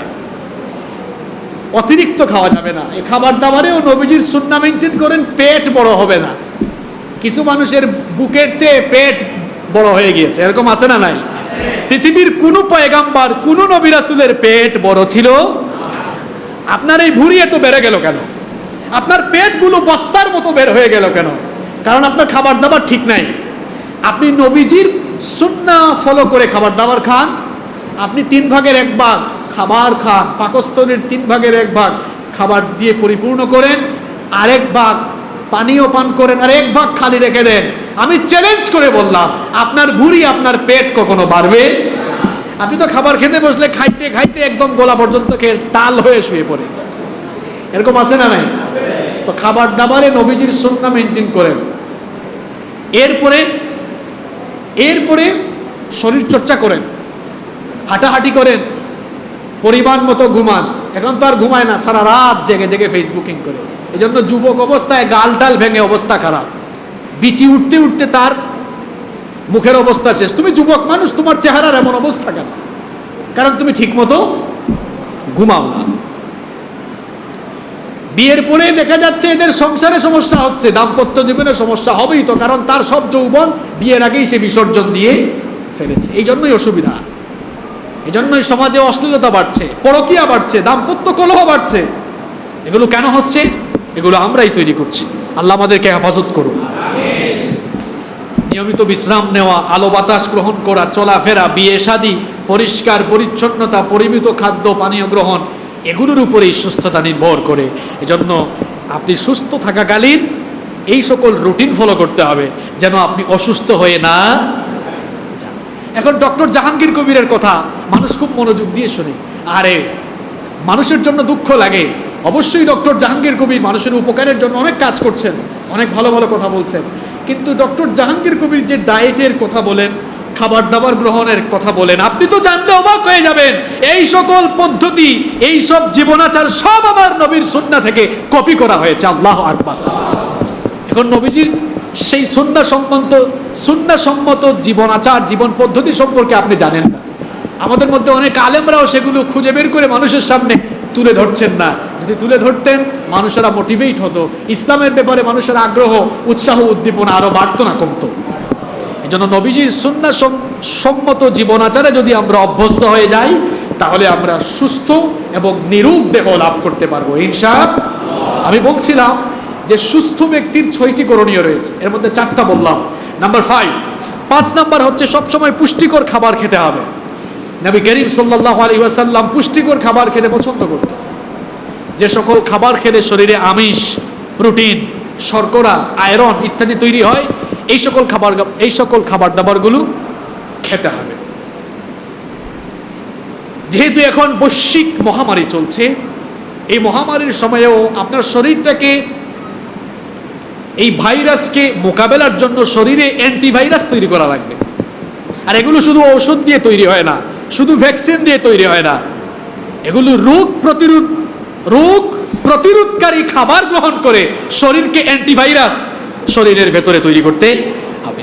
অর্থাৎ শরীরটাকে রোগ প্রতিরোধকারী সম্পন্ন শরীর হিসাবে তৈরি করা লাগবে। এই জন্য যে সকল খাবার শরীরের রোগ প্রতিরোধ ক্ষমতা বাড়ায়, সেই সকল খাবারগুলো বেশি বেশি খাওয়া লাগবে। যেমন আপনারা যারা রং চা খান, দুধ চা খান, এখন তো এটা বর্তমান বিজ্ঞানীরাও বলছেন যে এই করোনা মহামারীতে বিভিন্ন ধরনের মশলা দিয়ে চা তৈরি করে সেই চা খেলে এটা রোগ প্রতিরোধ ক্ষমতা কি করে বাড়ায়। তো দিনে অন্তত 2-1 বার আপনি বিভিন্ন ধরনের মশলা, অর্থাৎ এই যে আদা, লেবু, তারপর লবঙ্গ, তারপরে দারচিনি, আর কি আছে, এলাচ, এই সকল মশলা যা যা আছে সব মিক্স করে দৈনিক 1-2 বার একটু চা খান না, তাহলে মানুষ চতুর্দিকে অসুস্থ হচ্ছে। আপনার উপরে ফয়সালা থাকলে আপনিও অসুস্থ হবেন, কিন্তু আপনাকে তো প্রতিরোধমূলক ব্যবস্থা নেওয়া লাগবে। ইসলাম সেই কথাই বলছে যে আপনি প্রতিরোধমূলক ব্যবস্থা নেন। তাছাড়া আপনি যে সকল খাবারগুলো বেশি রোগ প্রতিরোধ ক্ষমতাকারী, অর্থাৎ রোগ প্রতিরোধ এর ক্ষেত্রে যেই সকল খাবার দাবারগুলো বেশি ভূমিকা রাখে সেগুলো আপনি খেতে পারেন। বিশেষ করে আমি চারটি খাদ্য নিয়মিত খাওয়ার জন্য আমি আপনাদেরকে পরামর্শ দিব। এই চারটি খাদ্য মানুষের শরীরে রোগ প্রতিরোধ ক্ষমতা বাড়ায়, এটা আজকের বর্তমান বিজ্ঞানও প্রমাণ করেছে। এক নম্বর হচ্ছে আল হাব্বাতুস সাউদা, অর্থাৎ কালো জিরা। কালো জিরার ব্যাপারে তো বুখারী শরীফে হাদিস রয়েছে, আল্লাহর নবী বলেছেন ইন্না ফিল হাব্বাতিস সাউদাই শিফাউম মিন কুল্লি দাইন ইল্লা সাম। এই কালো জিরার ভেতরে নবীজি বলেছেন কালো জিরার ভেতরে মৃত্যু ছাড়া সকল রোগের প্রতিষেধক রয়েছে। সুবহানাল্লাহ। তাহলে প্রত্যেকদিন আপনি কিছু কালো জিরা খেতে পারেন, কালো জিরার তেলও খেতে পারেন। আজকের যুগের বিজ্ঞানীরাও বলছেন যে এই কালো জিরা এটি মানুষের শরীরের রোগ প্রতিরোধ ক্ষমতা আরো বাড়িয়ে দেয়। কোন সকল মানুষেরা বেশি রোগাক্রান্ত হয়, বেশি অসুস্থ হয়? যাদের শরীরে রোগ প্রতিরোধ ক্ষমতা কম তারাই বেশি বেশি অসুস্থ হয়। অসুস্থ আপনি যে কোনো সময় হয়ে যেতে পারেন আল্লাহর ফয়সালা থাকলে, কিন্তু আপনাকে তো প্রতিরোধের জন্য ব্যবস্থাও নেওয়া। প্রত্যেকদিন কালো জিরা খেতে পারেন, আপনাদের ডাইনিং টেবিলে এগুলো আপনারা রেখে দিতে পারেন। এই চারটি খাবার নিয়মিত খেতে পারেন। এক নম্বর কালো জিরা। এরপরে দুই নম্বর হচ্ছে খেজুর, আত্মামাও খেজুর। আজকের বিজ্ঞানীরাও বলছেন যে খেজুর হচ্ছে পুষ্টিতে ভরপুর সমৃদ্ধ একটি খাবার। এর মধ্যে রয়েছে প্রচুর পরিমাণে ভিটামিন, আঁশ, calcium, iron, phosphorus, potassium, magnesium এবং জিঙ্ক। খেজুর একজন সুস্থ মানুষের শরীরে আয়রনের চাহিদার প্রায় 11 ভাগ পূরণ করে। আল্লাহু আকবার। এটা কত শক্তিশালী একটি খাবার, জন্য প্রতিদিন আপনি খেজুর খেতে পারেন। প্রতিদিন আপনি চাইলে খেজুর খেতে পারেন। বিজ্ঞানীরা বলছেন যে কোনো মানুষ যদি প্রত্যেক দিন অন্তত 2টা খেজুর, মাত্র 2টা খেজুর খায়, বিজ্ঞান বলছে প্রত্যেক দিন যদি, চিকিৎসা বিজ্ঞানীরা বলছেন প্রত্যেক দিন যদি মানুষ অন্তত 2টা খেজুরও খায় তাহলে অনেক রোগ আছে এগুলা তার কাছেও ঘেঁষতে পারবে না। আল্লাহু আকবার। আবার নবীজিও বলেছেন, একটি হাদিস এসেছে, এই হাদিসটি বর্ণিত হয়েছে মুসলিম শরীফে এবং বুখারী শরীফে। নবীজি বলছেন যেই ব্যক্তি সকাল শুরু করে 7টি আজওয়া খেজুর খেয়ে ওই দিন জাদুটোনা, বিষ কিংবা ক্ষতিকারক বিষয় থেকে আল্লাহ তাকে হেফাজত করবেন। সুবহানাল্লাহ। নবীজির ব্রেকফাস্টের প্রধান মেনু ছিল এই খেজুর। নবীজি সকালবেলা খেজুর খেয়ে তার দিন শুরু করতেন, অর্থাৎ খেজুর ছিল তার ব্রেকফাস্টের প্রথম মেনু। ওই যে একটু আগেই বলেছিলাম, নবীজির খাদ্যাভ্যাস, নবীজির জীবনাচার কেউ যদি ফলো করে তাহলে সে এক চমৎকার জীবন লাভ করতে পারবে ইনশাআল্লাহ। তাহলে প্রত্যেকদিন আপনি খেজুর খেতে পারেন। নাম্বার 3 নম্বর হচ্ছে আল্লাবান, দুধ খেতে পারেন। প্রত্যেকদিন আপনি দুধ খেতে পারেন, কারণ দুধ হচ্ছে রোগ প্রতিরোধকারী একটি গুরুত্বপূর্ণ খাবার, পানীয়। এটি দুটারই চাহিদা পূরণ করে, এবং দুধ হচ্ছে পৃথিবীর একমাত্র খাবার বা পানীয়, এর মধ্যে খাদ্য এবং পানীয় দুটারই সব উপাদান দেওয়া হয়েছে। সুবহানাল্লাহ। যেন সুযোগ থাকলে প্রত্যেকদিন গাভীর দুধ আপনি খেতে পারেন। নাম্বার 4 নম্বর হচ্ছে মধু খেতে পারেন। মধুর নামে তো আল্লাহ তাআলা কোরআনে একটি সূরাও দিয়েছেন। কোরআনুল কারীমের 16 নম্বর সূরা, সূরাটির নাম কি? সূরাতুন নাহাল। মধুর নামে কোরআনে একটা সূরা আছে, মুখস্থ করেন। সূরার নাম কি? সূরা নাহাল। নাহাল মানে মধু। ওই সূরায় আল্লাহ তাআলা মধুর ব্যাপারে বলছেন ফিহি শিফাউল লিন্নাস, এর মধ্যে মানুষের জন্য শিফা রয়েছে। সুবহানাল্লাহ। এটি কি কোনো ডাক্তারের কথা? এটি কার কথা? এজন্য এই 4টি খাবার, আবারও বলছি, কালো জিরা, খেজুর, মধু, দুধ, এগুলো খেতে পারেন। তাহলে আপনার শরীরের রোগ প্রতিরোধ ক্ষমতা বাড়বে ইনশাআল্লাহ। তাহলে সুস্থ মানুষের 5 নম্বর করণীয় হচ্ছে সবসময় পুষ্টিকর খাবার গ্রহণ করা। নাম্বার 6 এবং সর্বশেষ করণীয় হচ্ছে সুস্থ থাকার জন্য সবসময় আল্লাহ তাআলার কাছে দোয়া করা। আপনি সুস্থ থাকার জন্য নিয়মিত ব্যায়াম করলেন, ভালো ভালো খাবার খেলেন, সচেতন থাকলেন, ডাক্তারের পরামর্শ আপনি মানলেন, কিন্তু আল্লাহর কাছে দোয়া না করলে কি নিস্তার পাওয়া যাবে? কারণ রোগদাতা এবং রোগ থেকে মুক্তিদাতা যিনি, তিনি কে? জন্য আল্লাহর কাছে দোয়াও করা লাগবে। আমরা হাত তুললে অনেক দোয়া করি, আল্লাহ আমার ছেলে মেয়েগুলোকে ভালো রাখো, আল্লাহ আমাকে হালাল উপার্জনের তৌফিক দাও, আল্লাহ আমাকে আরো দাও। এরকম দোয়া করেন কিনা? কত ধরনের দোয়া আমরা করি। কিন্তু নবীজি বলছেন মানুষ আল্লাহর কাছে যত দোয়া করে সবচাইতে শ্রেষ্ঠ দোয়া হলো সুস্থতার দোয়া। সুবহানাল্লাহ। আনাস বিন মালিক রাদিয়াল্লাহু আনহু হাদিসটি বর্ণনা করেছেন। এই হাদিসটি তিরমিজি এবং ইবনে মাজাহ শরীফে বর্ণিত হয়েছে। আনাস বিন মালিক রাদিয়াল্লাহু আনহু বলছেন আন্না রাজুলান জাআ ইলা নবী সাল্লাল্লাহু আলাইহি ওয়াসাল্লাম, তিনি বলছেন যে এক লোক নবীজির কাছে আসলো। এক লোক নবীজির কাছে আসলো, এসে নবীজিকে জিজ্ঞেস করলো আইয়ুদ দুআই আফদাল, ওগো আল্লাহর নবী কোন দোয়াটি সবচাইতে শ্রেষ্ঠ দোয়া? নবীজি তখন লোকটাকে বললেন সাল রাব্বাকাল আফিয়াতা ওয়াল মুআফাতা ফিদ দুনিয়া ওয়াল আখিরাহ, তুমি তোমার রবের কাছে দুনিয়া আর আখিরাতের ব্যাপারে মুআফা সুস্থতা চাও। সুম্মা আতাহু ফিল ইয়াউমিস সানি, লোকটি চলে গেল। এরপরে দ্বিতীয় দিন আবার এসে সেম কোশ্চেন করলো, ওগো আল্লাহর নবী সবচাইতে উত্তম দোয়া কোনটি? নবীজি তাকে আবারও বললেন তুমি আল্লাহর কাছে সুস্থতার জন্য দোয়া করো। লোকটি চলে গেল। তৃতীয় দিন আবার আসলো। তৃতীয় দিন এসে আবারও প্রশ্ন করলো, ওগো আল্লাহর নবী বলেন তো আমাকে কোন দোয়াটি সবচাইতে শ্রেষ্ঠ দোয়া? নবীজি তাকে বললেন সুস্থতার দোয়াটি হচ্ছে সবচাইতে শ্রেষ্ঠ দোয়া। এই জন্য তুমি যখনই আল্লাহর কাছে হাত তুলবে সবার আগে আল্লাহর কাছে সুস্থতার নিয়ামত চাইবে। তখন নবীজি তাকে আরো বললেন ফাইদা উতিতাল আফিয়াতা ওয়াল মুআফাতা ফিদ দুনিয়া ওয়াল আখিরাহ ফাকাদ আফলাহতা, আল্লাহর বান্দা তুমি শোনো, তুমি এই দোয়া করার পর আল্লাহ যদি তোমার এই দোয়া কবুল করে তোমাকে দুনিয়া আর আখিরাতের সুস্থতা দান করে দেন, তাহলে তুমি জেনে রাখো দুনিয়া আর আখিরাতে তুমি সফল হয়ে গেলে। যে ব্যক্তি দুনিয়া আখিরাত উভয় জায়গার মুআফা আফিয়া অর্থাৎ সুস্থতা পেয়েছে, সেই লোকটাই প্রকৃতপক্ষে সফল হয়েছে। সুবহানাল্লাহ। আমরা যেন সুস্থতার ব্যাপারে দোয়া করতে ভুলে না যাই। এজন্য নামাজে দুই সাজদার মাঝখানে আমরা অনেকগুলো দোয়া করি, সেখানেও সুস্থতার দোয়া আমাদেরকে শেখানো হয়েছে। দুই সাজদার মাঝখানে আপনারা অনেকগুলো দোয়া করেন না? আল্লাহুম্মা গফিরলি ওয়ারহামনি ওয়াহদিনি ওয়াআফিনি ওয়াআফু আন্নি ওয়ারযুকনি। এগুলোর অর্থ কি? এগুলোর অর্থ হচ্ছে আল্লাহুম্মা গফিরলি অথবা রব্বি গফিরলি, আল্লাহ আমাকে ক্ষমা করে দেন। ওয়ারহামনি, আমার উপরে রহম করেন। ওয়াহদিনি, আমাকে হেদায়াত দান করেন। ওয়ারযুকনি, আমাকে রিজিক দান করেন। ওয়াআফিনি, আল্লাহ আমাকে সুস্থতা দান করেন। সুবহানাল্লাহ। তাহলে দুই সাজদার মাঝখানেও সুস্থতার দোয়া আছে না নাই? রাসূল করিম সাল্লাল্লাহু আলাইহি ওয়াসাল্লামের চাচা আব্বাস বিন আব্দুল মুত্তালিব, তিনি নবী করিম সাল্লাল্লাহু আলাইহি ওয়াসাল্লামের কাছে গিয়ে বললেন আল্লিমনি শাইআন আসআলুহুল্লাহু আযজা ওয়া জাল। তিনি বললেন ওগো আল্লাহর রাসূল এমন একটি দোয়া আমাকে শিখিয়ে দেন, আমি যেই দোয়াটি আল্লাহর কাছে করব, যেই দোয়া করে আল্লাহর কাছে আমি কিছু চাইব। নবীজি তখন বললেন সালিল্লাহুল আফিয়া, আল্লাহর কাছে আপনি সুস্থতা চান। ফামাকাতা আইয়ামান, কিছুদিন চলে গেল।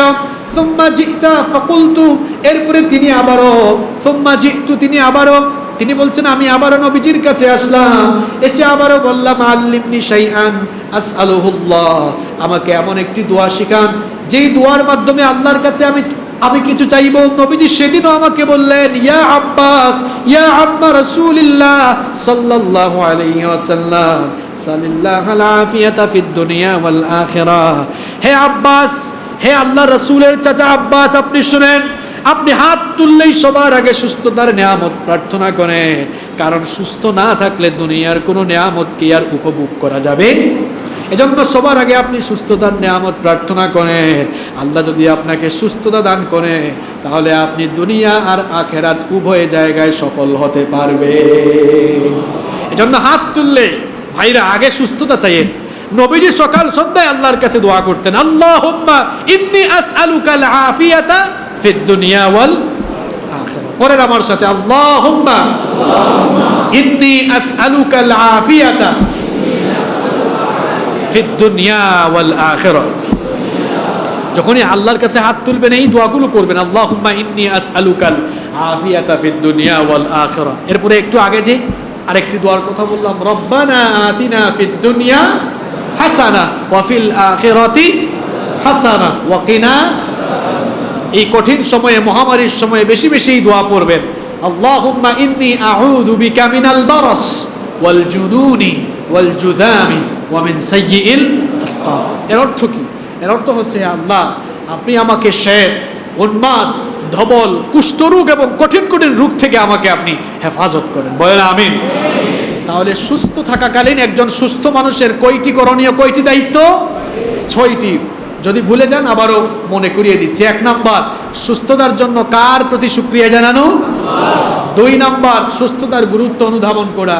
3 নাম্বার, যিনি সুস্থতা দিয়েছেন তার জন্য সমস্ত ইবাদত করা। 4 নাম্বার, পরিষ্কার পরিচ্ছন্ন এবং সচেতনভাবে জীবনযাপন করা। 5 নাম্বার, পুষ্টিকর খাবার দাবার খাওয়া। এবং 6 নাম্বার হচ্ছে সুস্থ থাকার জন্য আল্লাহর কাছে দোয়া। সুস্থতা অনেক বড় নিয়ামত। অসুস্থ হলে এই সুস্থতার দামটা বোঝা যায়। সুস্থতা এবং অসুস্থতা এটি কার পক্ষ থেকে আসে? বলেন না, কার পক্ষ থেকে আসে? আপনি যদি কখনো অসুস্থ হয়ে যান তখন কি করবেন? এতক্ষণ তো ইসলামের সুস্থতার গুরুত্ব এবং সুস্থ ব্যক্তির করণীয়র ব্যাপারে কোরআন সুন্নাহর আলোকে কথা বললাম। এবার আলোচনার শেষ পর্যায়ে শেষ যে পয়েন্ট আমি বলবো সেটি হচ্ছে, অসুস্থ যদি কখনো হয়ে যান, যদি আপনি কখনো কোনো রোগে আক্রান্ত হয়ে যান, তখন আপনি কি করবেন? তখন আপনার করণীয়, তখন আপনার দায়িত্ব কি হবে? কোরআন এবং হাদিস থেকে এ ব্যাপারে 10টি করণীয়, 10টি দায়িত্বের কথা আমি সংক্ষেপে তুলে ধরবো ইনশাআল্লাহ। অসুস্থ ব্যক্তির মোট 10টি করণীয় রয়েছে।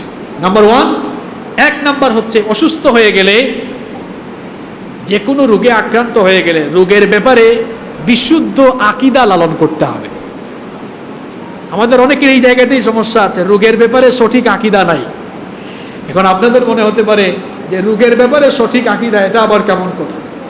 অর্থাৎ একজন মুমিন সব সময় তার অন্তরে এই বিশ্বাস পোষণ করবে, রোগ দেওয়ার মালিকও আল্লাহ, রোগ থেকে নাজাত মুক্তি দেওয়ার মালিকও হচ্ছে আল্লাহ। আল্লাহর হুকুম ছাড়া কোন ঔষধ, কোন ডাক্তার কাউকে ভালো করতে পারবে না। রোগের ব্যাপারে আপনার আকীদা আগে ঠিক করে ফেলতে হবে। কোনো ব্যক্তি বা কোনো বস্তু আল্লাহর হুকুম ছাড়া কাউকে রোগাক্রান্ত করতে পারে না, কিংবা কাউকে সুস্থও করে তুলতে পারে না। রোগের কি নিজস্ব কোনো ক্ষমতা আছে? কি আপনাদের কোনো সন্দেহ আছে? বলেন না কেন? রোগের কি নিজস্ব কোনো ক্ষমতা আছে? মনে রাখবেন, কোনো রোগের নিজস্ব কোনো ক্ষমতা নেই। এমনকি সংক্রামক বা ছোঁয়াচে রোগও আল্লাহর হুকুম ছাড়া নিজে নিজে সে সংক্রমিত হতে পারে। আকীদা ঠিক করে রাখবেন। আবু হুরায়রা রাদিয়াল্লাহু আনহু থেকে হাদিস বর্ণিত হয়েছে, নবী করিম সাল্লাল্লাহু আলাইহি ওয়াসাল্লাম বলছেন, লা আদওয়া ওয়ালা সাফারা ওয়ালা হামা। নবীজি বলছেন যে ছোঁয়াচে রোগ বা সংক্রমণ রোগ বলতে ইসলামে কিছু নেই। এই কথা শুনে এক লোক বলল যে, ইয়া রাসূলুল্লাহ, আপনি যে বললেন ছোঁয়াচে রোগ বলতে কোনো রোগ নাই, তাহলে আমাকে বলেন তো, ফামা বালুল ইবিল তাকুনু ফির রামলি কাআন্নাহা যিবা। ওই উটগুলোর অবস্থা কি হবে যেগুলো একটি বালুকাময় প্রান্তরে অবস্থান করে, যে উটগুলো হরিণের মতোই সুস্থ সবল অবস্থায় থাকে, কিন্তু ফায়াজিউল বাঈরুল আজরাবু ফায়াদখুলু ফিহা ফায়ুজরিবুহা কুল্লাহা। যদি সেই সুস্থ উটপালের ভেতরে কোনো সংক্রমিত রোগে আক্রান্ত হওয়া উট প্রবেশ করে, তাহলে তো এই ছোঁয়াচে রোগ দ্বারা বাকি উটগুলো আক্রান্ত হয়ে যেতে পারে। তাহলে এ ব্যাপারে আপনি কি বলবেন? নবীজি তখন বললেন, আচ্ছা তুমি আমাকে বলো তো দেখি, ফামান আদাল আউয়াল, যেই উটটি ছোঁয়াচে রোগ নিয়ে উটপালের ভেতরে ঢুকলো, তোমার যুক্তি অনুযায়ী মানলাম যে এই ছোঁয়াচে রোগ সবার মধ্যে ছড়িয়ে যেতে পারে। এখন আমাকে বলো তো দেখি, এই ছোঁয়াচে রোগে প্রথম যেই উটটি আক্রান্ত হয়েছিল সে কার কাছ থেকে আক্রান্ত হয়েছিল? সে কার কাছ থেকে আক্রান্ত হয়েছিল? নবীজি তখন তাকে বুঝাতে চাইলেন যে কোনো রোগ, কোনো ছোঁয়াচে রোগ ছোঁয়াচে হয়েই কোনো জায়গায় আক্রমণ করতে পারবে না যদি আল্লাহ তার ভিতরে সেই ক্ষমতা না দেন। এটি যে কোনো ছোঁয়াচে রোগের ব্যাপারে একই ধরনের কথা, একই ধরনের আকীদা। এই করোনা ভাইরাসের ব্যাপারেও করোনার নিজস্ব শক্তি আছে, আমরা এটা বিশ্বাস করি না। তবে করোনার ভেতরে যদি আল্লাহ সংক্রমিত হওয়ার শক্তি দিয়ে দেন, এই করোনা সংক্রমণ ছড়াবে, এতে কোনো সন্দেহ। এটি হবে সংক্রমিত রোগের ব্যাপারে মুসলমানদের সঠিক এবং স্বচ্ছ আকীদা। সংক্রমিত রোগ সংক্রমিত হতে পারবে তখন যদি আল্লাহ তার ভেতরে সেই শক্তি দান করেন। এজন্য আল্লাহর নবীও বলেছেন যে কোন রোগের ভেতরে যদি আল্লাহ সংক্রমিত হওয়ার শক্তি দেন তাহলে ফির মিনাল মাজুম কামা তাফিরু মিনাল আসাদ, সেই সংক্রমিত রোগ থেকে এমন ভাবে তোমরা পালাও, নিজেদেরকে বাঁচাও যেভাবে সিংহ থেকে মানুষ নিজেকে বাঁচায়।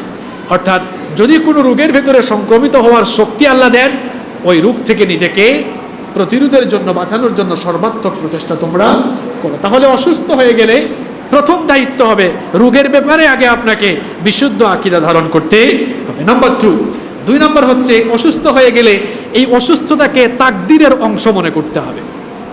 অনেক মানুষ আছে অসুস্থ হয়ে যাওয়ার পরে সে বলে আহারে আল্লাহ শুধু আমারই পাইলো, আর কাউরে বুঝি পাইলো না। এমন কথা বলা যাবে? এমন কথা বলা যাবে না। বরং এই অসুস্থতাকে আপনার তাকদীরের একটি অংশ মনে করতে, কারণ রব্বুল আলামিন কোরআনুল কারীমের 9 নম্বর সূরা সূরাতুত তাওবা এর 51 নম্বর আয়াতে বলেছেন, কুল লা ইউসিবানা ইল্লা মা কাতাবাল্লাহু লানা হুয়া মাওলানা ওয়া আলাল্লাহি ফালইয়াতাওয়াক্কালিল মুমিনুন। আল্লাহ তাআলা বলছেন, হে নবী আপনি বলে দেন আল্লাহ আমাদের ভাগ্যে যা লিখে রেখেছেন তা ব্যতীত আর কোনো কিছু আমাদেরকে স্পর্শ করতে পারবে না। তিনি হচ্ছেন আমাদের অভিভাবক, আর সেই আল্লাহর উপরেই মুমিনদের ভরসা করা উচিত। এজন্য অসুস্থ হয়ে গেলে কখনো আবুল তাবুল কথা বলা যাবে না, ভাবতে হবে এটি আপনার তাকদীরের একটি অংশ। মনে রাখবেন শয়তান আপনার দুশমন। এই শয়তান আপনাকে প্ররোচনা দিয়ে তাকদীরের উপরে অবিশ্বাস, কিভাবে তাকদীরের উপরে আপনাকে কাফের কুফরি করানো যায় সেই চেষ্টা করবে। যেমন আমরা অনেক সময় অসুস্থ হয়ে গেলে শয়তানের প্ররোচনায় বলি আরে আমি যদি এইটা না করতাম তাহলে মনে হয় অসুস্থ হতাম না। এই যে যদি শব্দ, সেটা শয়তানের প্রতারণা, এটা শয়তানের একটা চক্রান্ত। অনেক মানুষ দেখবেন অসুস্থ হয়ে বলে আরে যদি আমি এই জায়গায় না যেতাম তাহলে আমার এটা হইতো না, যদি আমি অমুকের কাছে না যেতাম তাহলে এটা হতো না, আমি যদি এই কাজ করতাম তাহলে মনে হয় আমাকে এটা আক্রান্ত করত। এরকম কথা বলা যাবে না, এরকম যদি টদি বলা যাবে না। আপনার উপরে রোগের ফয়সালা থাকলে না গেলেও হবে, গেলেও। এই জন্য রোগ বালাই হলে পরে একজন রোগীর 2 নম্বর করণীয় হচ্ছে সেই রোগকে তার তাকদীরের একটি অংশ মনে করবে। নাম্বার 3 নম্বর হচ্ছে রোগাক্রান্ত হলে, অসুস্থ হয়ে গেলে ধৈর্য ধারণ করতে। আমরা অনেকে অধৈর্য হয়ে যাই, একটু অসুস্থ হয়ে গেলেই দেখা যায় আর যেন সহ্য হয় না, কাতরানো, চিৎকার চেঁচামেচি আসে না নাই, এরকম করা যাবে না। বরং রোগে সুখে আক্রান্ত হলে ধৈর্য ধারণ করতে হবে। নাম্বার 4 নম্বর হচ্ছে কোনো রোগে আক্রান্ত হলে ওই রোগকে গালি দেওয়া যাবে না। অনেকে আছে দেখবেন অসুস্থ হলে ওই অসুস্থ থেকে ওই রোগকে গালি দেয় যে এই রোগটা খুব খারাপ, এই রোগটা বেশি খারাপ, এটা আমাকে একদম অকেজু করে ফেললো, এই রোগটা খুব সাংঘাতিক, এটা আমাকে দুর্বল করে ফেললো, এরকম বলে কি বলে না? আল্লাহর নবী একদিন এক সাহাবী অসুস্থতাকে দেখতে গেলেন, গিয়ে দেখলেন যে তিনি থরথর করে কাঁপছেন। আল্লাহর নবী বললেন কি ব্যাপার, তুমি থরথর করে কাঁপছো কেন? সাহাবী তখন বললেন ইয়া রাসূলুল্লাহ, বলেন সাল্লাল্লাহু আলাইহি ওয়াসাল্লাম, আমার জ্বর হয়েছে, এই জ্বরটা খুব খারাপ রোগ, আল্লাহ যেন এর মধ্যে কোনো কল্যাণ না রাখেন, বরকত না রাখেন। নবীজি এই কথা শুনে বললেন খবরদার, রোগকে তুমি গালি দিও না, তুমি যে অসুস্থ হয়েছো, সুস্থতা যেমন নেয়ামত, তুমি যেহেতু ইমানদার মুমিন, একজন মুমিনের জন্য অসুস্থতাও নেয়ামত। কারণ আল্লাহ নবী তখন বললেন এই যে তুমি জ্বরে আক্রান্ত হয়েছো, এর দ্বারা আল্লাহ তোমার গুনাহগুলোকে মাফ করে দিচ্ছেন। তাহলে মুমিন ইমানদারদের জন্য কিন্তু অসুস্থতাও নেয়ামত, ইমানদারের জন্য মহামারীও নেয়ামত। আপনি বলবেন হুজুর এটা আবার কেমন কথা বললেন? আল্লাহর নবীর হাদিসে এসেছে অসুস্থ হলে আল্লাহ তাআলা বান্দার কি করেন? গুনাহগুলো। তাই বলে কি আপনি ইচ্ছা করে অসুস্থ হবেন নাকি? না। যদি তাকদিরে থাকে আর অসুস্থ হয়ে যান তাহলে এই রোগকে অভিশাপ মনে করা যাবে না, বরং এটাও নেয়ামত। এর মাধ্যমে আল্লাহ আপনার গুনাহগুলোকে মাফ করে দিচ্ছেন। আর মহামারীতে আক্রান্ত হয়ে যদি আপনি দুনিয়া থেকেও চলে যান, ঈমান থাকলে কোনো লস নাই, কারণ আল্লাহ আপনাকে শহীদি মর্যাদা দান করবেন। সুবহানাল্লাহ। এজন্য ঈমানদারের দুনিয়াতেও লস নাই, আখেরাতেও। তাহলে রোগকে কখনো গালি দেওয়া যাবে? আমরা অনেকেই আছি সামান্য রোগাক্রান্ত হয়ে গেলে অধৈর্য হয়ে যায়, রোগকে গালিগালাজ করা শুরু করে দেয়। অথচ আল্লাহর নবীরা কেমন ছিলেন শুনেন। সাইয়েদনা আইয়ুব আলাইহিস সালাম কত কঠিন রোগে আক্রান্ত ছিলেন। 1 মাস আর 2 মাস নয়, 1 বছর আর 2 বছর নয়, সাইয়েদনা আইয়ুব আলাইহিস সালাম 18টি বছর পর্যন্ত কঠিন রোগের ভেতরে আক্রান্ত ছিলেন।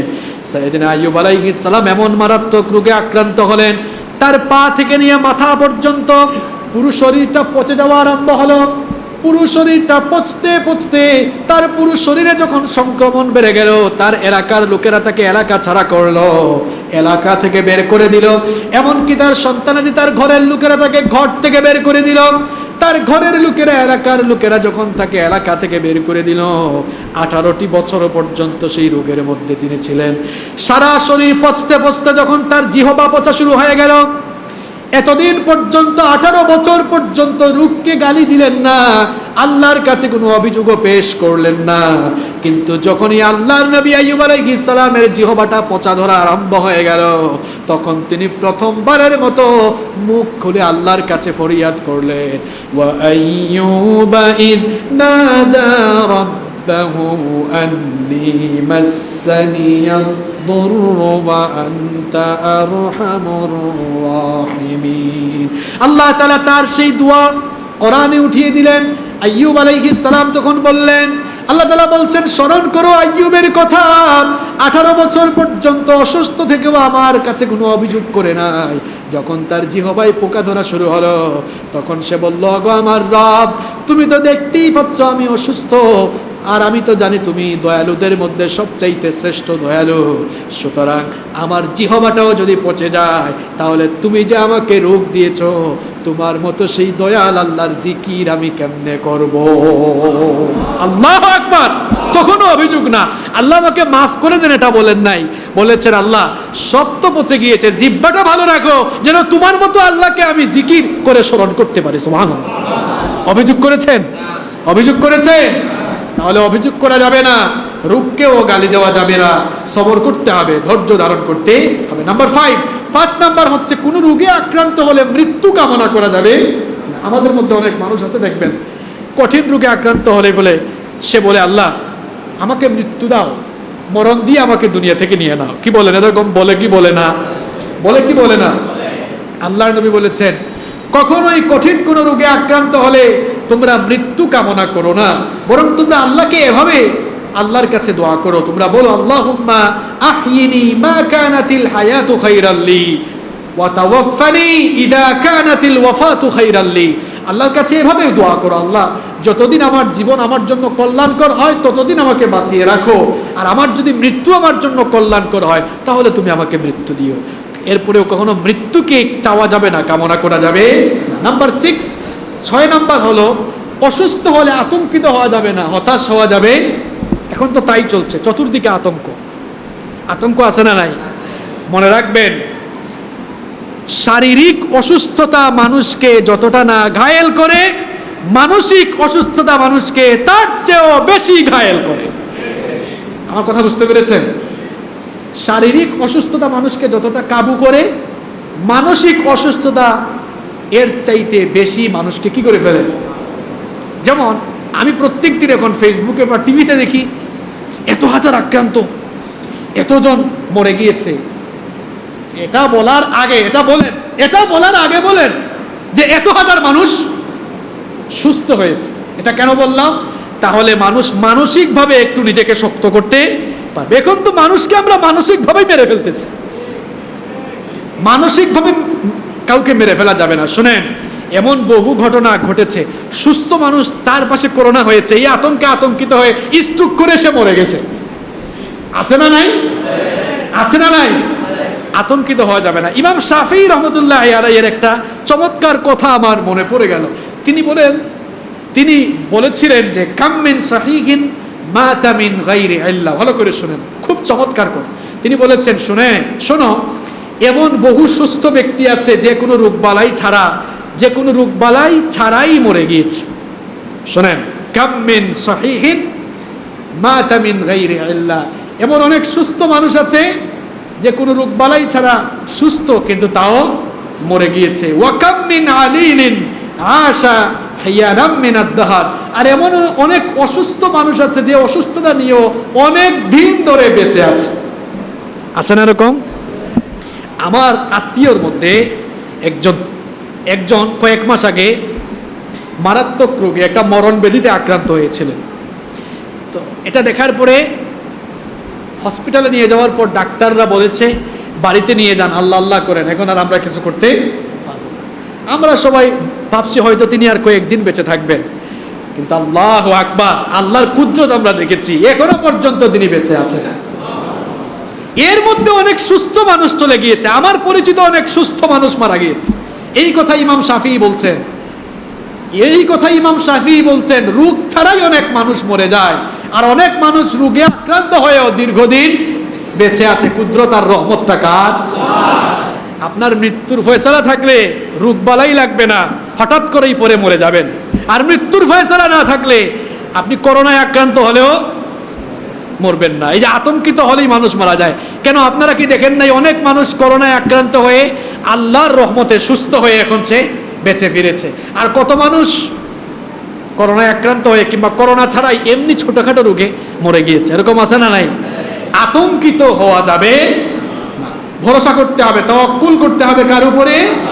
নাম্বার 7, 7 নাম্বার হচ্ছে অসুস্থ হলে বেশি বেশি আল্লাহর কাছে কি করতে হবে? দোয়া করতে হবে। নাম্বার 8 নাম্বার হচ্ছে দান সদকা করতে হবে। as-সাদাকাতু তারুব্বুল বালা, সাদাকা মানুষের কষ্ট দূর করে, মুসিবত দূর করে দেয়। বিখ্যাত একজন তাবেঈ আব্দুল্লাহ ইবনে মুবারক রাহমাতুল্লাহি আলাইহির কাছে এক লোক এসে বলল যে আমি 7 বছর ধরে এক মারাত্মক রোগে আক্রান্ত, শরীরে ফোড়া হয়েছে, ফোড়া বুঝেন তো, 20 ফোড়া হয়েছে, খুব কষ্ট পাচ্ছি। আব্দুল্লাহ ইবনুল মুবারক রাহমাতুল্লাহি আলাইহি তাকে বললেন ওই এলাকায় একটা কুয়া খনন করে দাও, এলাকার মানুষ বিশুদ্ধ পানি পায় না, এরা পানি সংগ্রহ করতে পারে না, একটা কুয়া খনন করে দাও, দেখো আল্লাহ হয়তো তোমার উপরে রহমত করতেও। লোকটা কুয়া খনন করে দিলেও আল্লাহ তার রহমতের লোকটাকে ভালো করে দিলেন। তাহলে অসুস্থ হলে আপনি 8 নাম্বার যে কাজটি করতে পারেন, দান সদকা করতে পারেন। নাম্বার 9 নাম্বার হচ্ছে চিকিৎসা গ্রহণ করতে হবে। নবীজি বলেছেন এমন কোন রোগ নেই যেই রোগের চিকিৎসা প্রতিষেধক আল্লাহ দেন নাই। সুবহানাল্লাহ। তবে অনেক মরণ ব্যাধির প্রতিষেধক মানুষ আবিষ্কার করতে পারে নাই, আল্লাহ দিয়েছেন। একটা সময় দেখবেন ঠিকই এটা আবিষ্কার হবে। যেমন অতীতে অনেক রোগ ছিল যা হলেই মানুষ মরে যেত, কিন্তু এখন এগুলো হলে মানুষ মরে না, এগুলো আবিষ্কার হয়েছে। এখনো অনেক রোগ যেগুলো হলে মানুষ মৃত্যুর দিকে চলে যায়, এগুলো মানুষ আবিষ্কার করতে পারেনি, কিন্তু আল্লাহ নবীর ভাষায় এগুলোর প্রতিষেধকও আছে, মানুষ এখনো বের করতে পারেনি। অনেকে মনে করে যে অসুস্থ হয়ে গেলে আরেকজনের কাছ থেকে চিকিৎসা নেওয়া এটা কি ইমানের দুর্বলতা নয়? না, এটা ইমানের দুর্বলতা নয়। অসুস্থ হলে চিকিৎসা গ্রহণ করা এটি বরং ইমানের পদ্ধতি, এটা ইমানি কাজ। আপনি অসুস্থ হলে চিকিৎসকের পরামর্শ গ্রহণ করবেন, চিকিৎসা গ্রহণ করবেন, এটি হচ্ছে নবীজির সুন্নাহ সম্মত পদ্ধতি। নাম্বার 10, এরপরে 10 নাম্বার হচ্ছে হারাম বস্তু দিয়ে চিকিৎসা না করা। হারাম বস্তু দিয়ে চিকিৎসা করা যাবে না, কিংবা কোনো গণকের কাছে যাওয়া যাবে না। অনেক মানুষ অসুস্থ হলে গণকের কাছে যায় না, নবীজি বলেছেন গণকের কাছে যেও না। গণকের কাছে গেলে 40 দিন পর্যন্ত কোনো ইবাদতই আর আল্লাহর কাছে কবুল হয় না। নাউযুবিল্লাহি মিন। তাহলে সুস্থ এবং অসুস্থ হলে আমাদের কি করতে হবে?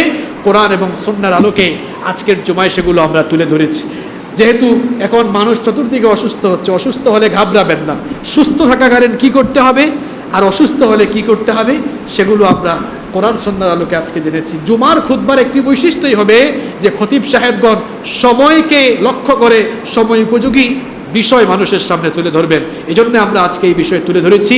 আল্লাহ তাআলা আমাদেরকে সুস্থতার নেয়ামত দিয়ে বাঁচিয়ে রাখেন, আর অসুস্থ যারা তাদেরকে আল্লাহ শিফা দান করেন। সবাই বলি আমিন। সুবহানাকাল্লাহুম্মা ওয়া বিহামদিক আশহাদু আল্লা ইলাহা ইল্লা আনতা আস্তাগফিরুকা